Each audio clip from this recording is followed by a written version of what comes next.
Hubert quickly stood up to go get the money, eager to close the deal. Inside, Hubert fumed with frustration.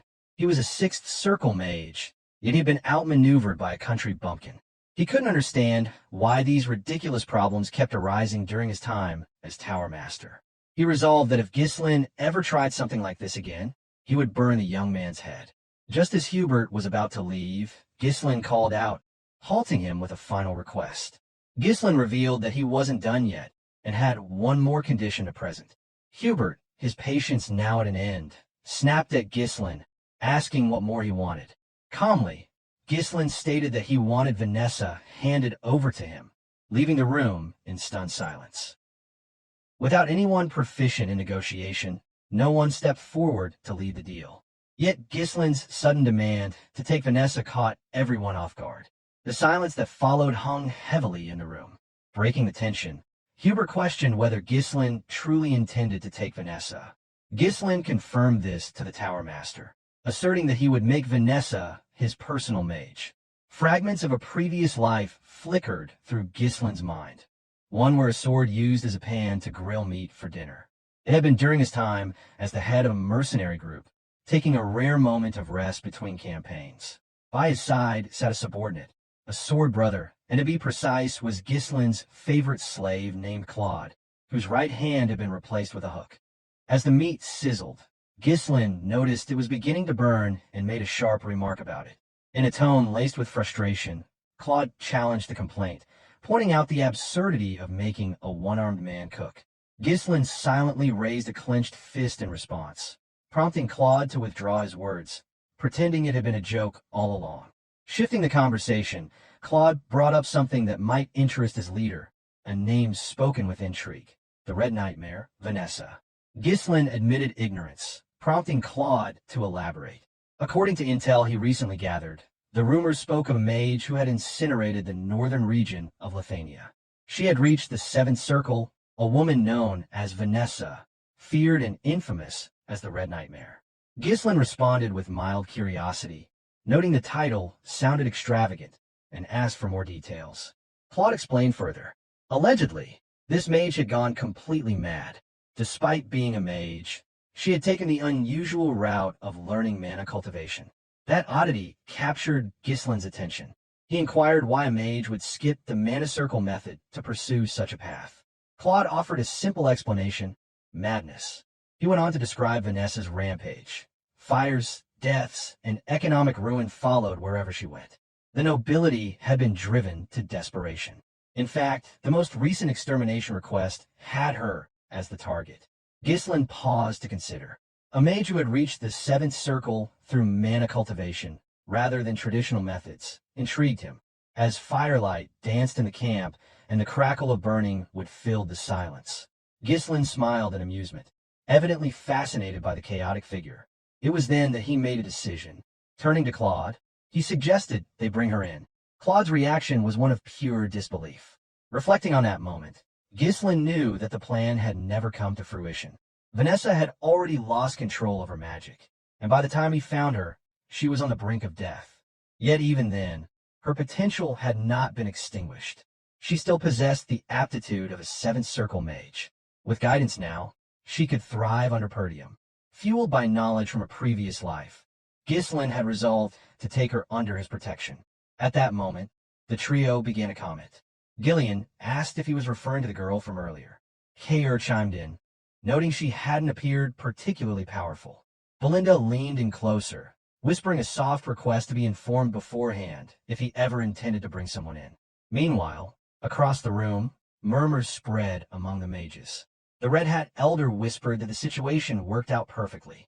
Vanessa had been a burden anyway, and giving her away seemed like an easy solution.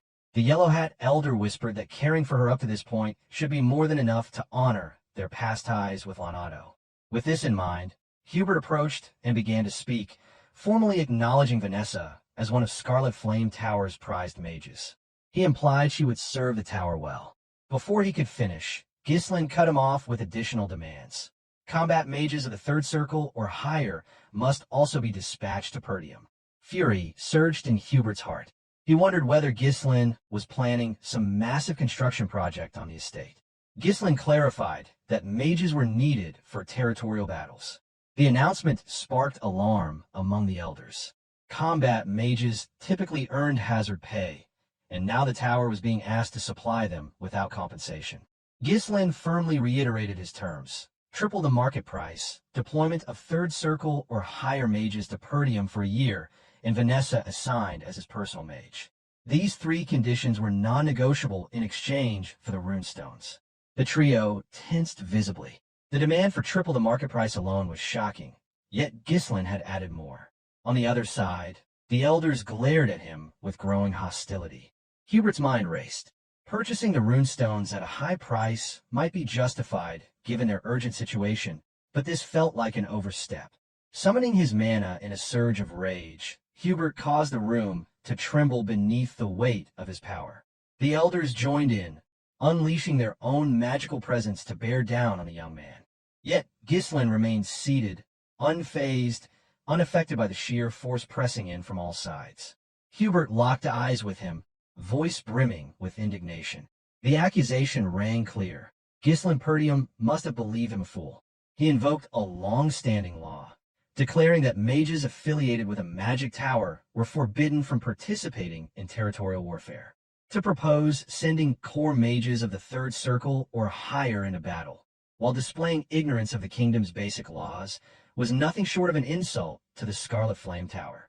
In Hubert's eyes, it warranted death, and he threatened to reduce Ghislain to ash. The reasoning, on paper, seemed sound. Ghislain had indeed made the first aggressive suggestion. The air grew tense as Belinda, Gillian, and Kayer prepared for confrontation. Their opponents were 5th and 6th Circle mages, formidable foes. Even united, the odds remained unfavorable for them. Gillian braced himself to leap into action, prepared to shield his lord with his own body should the situation escalate. Yet, Ghislain remained composed. Calmly, he posed a question, one that gave Hubert pause. Was he truly certain he wouldn't regret this? Hubert hesitated, compelled to hear more. Ghislain then revealed a critical piece of information. A massive vein of runestones had been discovered within Perdium's territory, far exceeding the modest supply brought that day. In fact, by several dozen times. The revelation stunned Hubert and the elders. Their mana ebbed away as they listened. Ghislain continued, stating that news of the discovery was already spreading throughout the northern region. He posed a rhetorical question. What might that imply? Hubert understood instantly. Many would soon come seeking the runestone's vein. Ghislain commended the Tower Master's quick thinking. Rising to his feet, he clarified his intentions. Perdium had no desire to wage war. The territory simply needed the tower's support while building strength. If the Scarlet Flame Tower extended its help through this crisis, Ghislain promised an exclusive access to the runestones. Hubert echoed the offer. Exclusive rights? To seal the agreement, Ghislain extended a hand. With such a deal in place, it would only be a matter of time before the Scarlet Flame Tower surpassed the Crimson Magic Tower and reclaimed its position at the pinnacle. The proposal was tempting, enough to make pride take a back seat. Greed began to stir in Hubert's heart, overtaking the anger that had consumed him moments earlier. A reliable runestone supply represented a dream come true. Ghislain had struck a vulnerable nerve which offering both ambition and security. The storm of fury faded. With renewed optimism, Hubert grasped Ghislain's hand firmly, a smile curving his face. The shift in demeanor left Ghislain slightly unsettled. Following the meeting, Hubert pulled aside Alfoy. The decision was made that Alfoy would accompany the young lord to Perdium. Alfoy protested.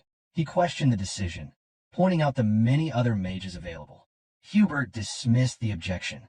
The greatest talent in Scarlet Flame Tower's history was being sent not out of obligation, but because the future depended on it.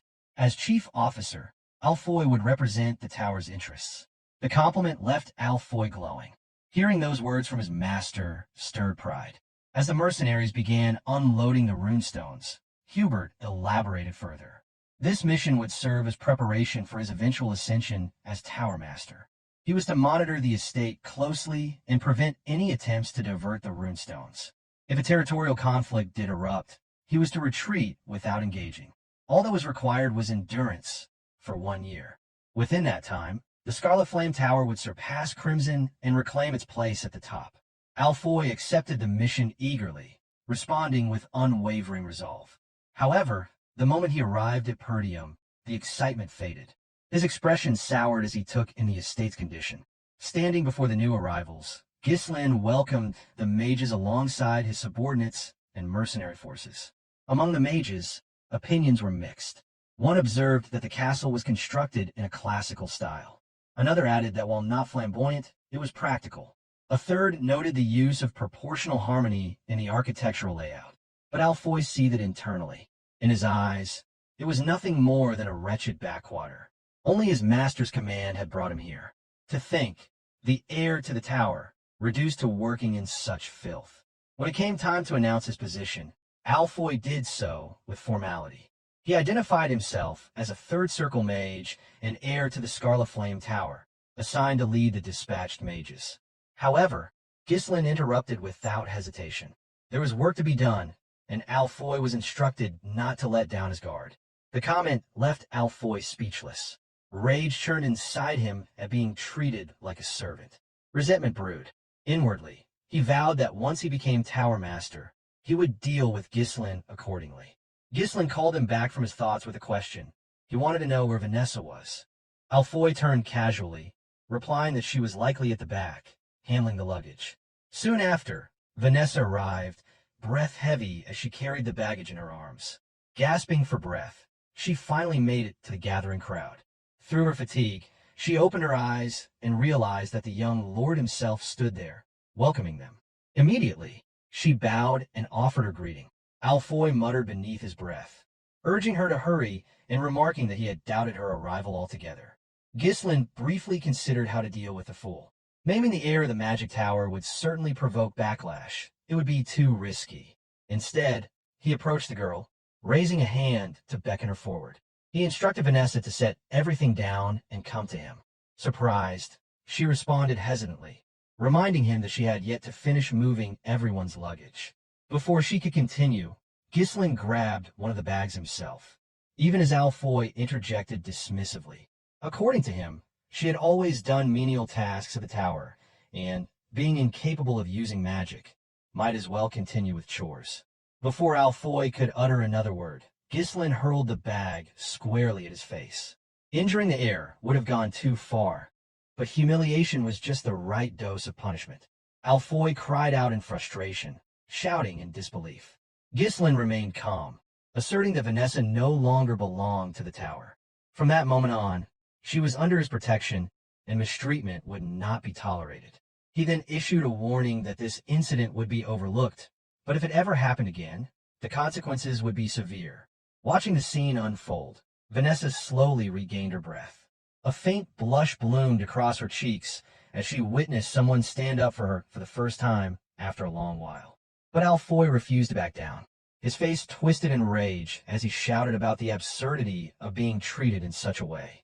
He was the heir to the Scarlet Flame Tower, a third circle mage, and this backwater noble had dared to demean him. Rallying the others, he barked out a command. Even if their host bore a noble title, the insult had gone too far. The estate could be reduced to flames in an instant if they chose to act. He urged them to rise and defend their pride as mages. With a sigh, Ghislain snapped his fingers. At once, the mercenary army, hardened by the brutal conflict within the Forest of Beasts, moved to surround the mages with mechanical precision, responding immediately to their commander's gesture. Alfoy panicked. He shouted in disbelief, outraged that these savages would dare raise weapons against mages. This wasn't how mages were meant to be treated. Ghislain silenced him with a single command, cutting off the tirade. As the mages turned their attention to the young lord, he laid out the reality. No matter how they were treated, the terms of the contract were clear. He now held the legal right to command the mages for 1 year, granted directly by the master of the tower. In exchange, exclusive access to the runestones had been secured. If any of this fell apart due to their defiance, it would be the tower master, not them, who suffered the loss. Alfoy stood speechless, fully aware that losing access to the runestones would devastate the Scarlet Flame Tower. Ghislain pressed the point. Their only role in Perdium was to serve as backup mana sources. If they wanted better treatment, they should commit to that role without complaint. Alfoy's face burned with anger. The thought of being reduced to little more than a battery for others was beyond humiliating. Still, he could neither argue nor act. Turning away, Ghislain issued a command to Kair and Gillian that they were to ensure the mages learned their place. Lit up with unsettling glee, Kair commented that life at the tower must have been comfortable for the scholars. Gillian agreed, promising that the newcomers would adapt quickly to life in Perdium. Alfoy trembled with rage. He could barely contain his fury, but he remained powerless before the two. Meanwhile, Vanessa stood still, slightly flustered as she watched her former peers being disciplined before her eyes. She jumped slightly as Ghislain approached and addressed her. Ghislain asked that from that moment forward, she was to obey only him. He reiterated that she had become his personal mage. Her eyes widened in shock, and a soft blush colored her cheeks. Since the passing of her previous master, no one had ever treated her with such dignity. Yet doubt crept in. She looked away and expressed her concern. As Alfoy had pointed out, she couldn't even use magic. Being entrusted as a personal mage seemed far too much. Ghislain extended his hand in invitation. Being well aware of the potential hidden within her, Ghislain declared that he would make her capable of wielding magic, an offer to help her achieve her potential. So, friends, this chapter comes to an end. What will happen next? We'll uncover it in the next chapter. Don't forget to rate this chapter out of 10 in the comments. We'll see you in the next video. Until then, take care and goodbye. Don't forget to like the video and subscribe to the channel.